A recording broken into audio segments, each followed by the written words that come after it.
There we are. I just thought it'd be kind of cool to show off my new collection, my new addition to the family.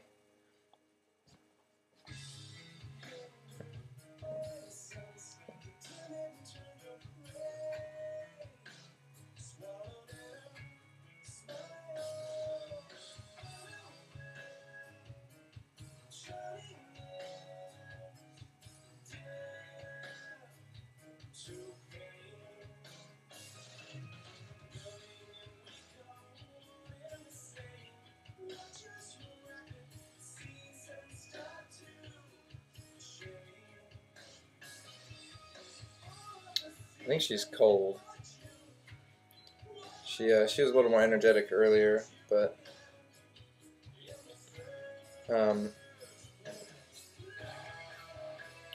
this is Pamphobeteus antinous.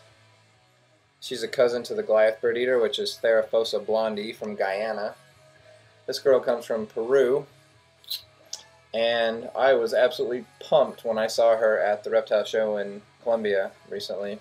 I went to the largest venomous reptile show in the southeast, South Carolina, and it was awesome. I would have loved to have come home with all kinds of stuff, but I was short on cash.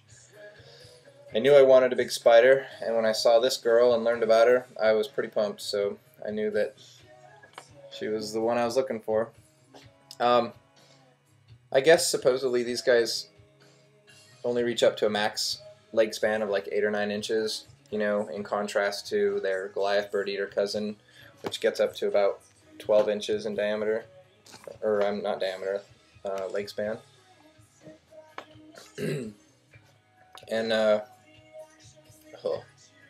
anyway, they're not near as aggressive as the Goliath bird eater, which I really like. A pretty good giant from South America that you can hold. They do flick their hairs a little bit like the Goliath, but no, it's not hairs in my throat. I have some salsa upchuck right now, and I'm trying to get that out of my throat. It's a little spicy. Anyway, yeah, they flick their hairs, but it doesn't. I have not noticed any irritation on my skin or in my respiratory system or mucous membranes, which is really nice. She does rub her legs on her abdomen, which is kind of like a dry, velvety sound. It feels velvety when you touch her, and it's kind of like anyway, it makes a hissing sound, which actually creeped me out when I first brought her home because I was trying to transfer her to her first cage, and she was hissing rather loudly, which isn't really hissing, but the sound she was making was creeping me out because I didn't know what it was, and anyway, you're not going to be able to hear it right now. She does it very mildly when I'm holding her, but there's not a lot said about the toxicity level of their bites. You know, their cousin, the Goliath bird eater, causes swelling and pain and maybe some sweating and some nausea.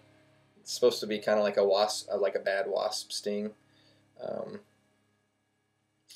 In smaller prey, it would paralyze it because it's a neurotoxic type of a venom, but it's not fatal or typically deadly or anything like that to a human. It's not going to make you lose a limb, not like a necrotic rattlesnake bite. But I haven't seen any signs of aggression from her. I think she's pretty chill and a lot of fun to handle.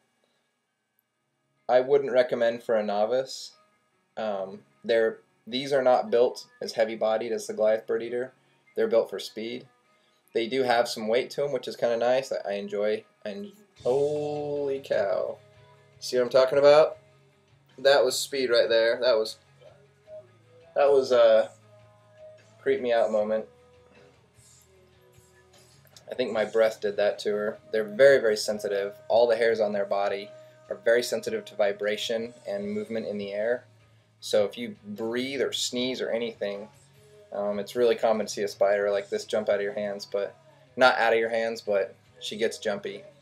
So anyway, just wanted to show her off.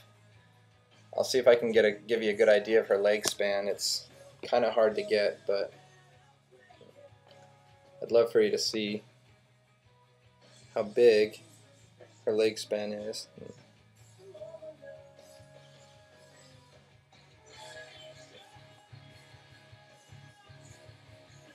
Look at that. That is a really good leg span for a spider, I tell you. I'm definitely happy. So, that's my video. Thanks for watching. Maybe I'll post something else again with one of my other little crittery crawlers. And I'm looking for names. I haven't named her yet, and I do know she's a female. So if you have any suggestions, feel free to post them. And I'm out.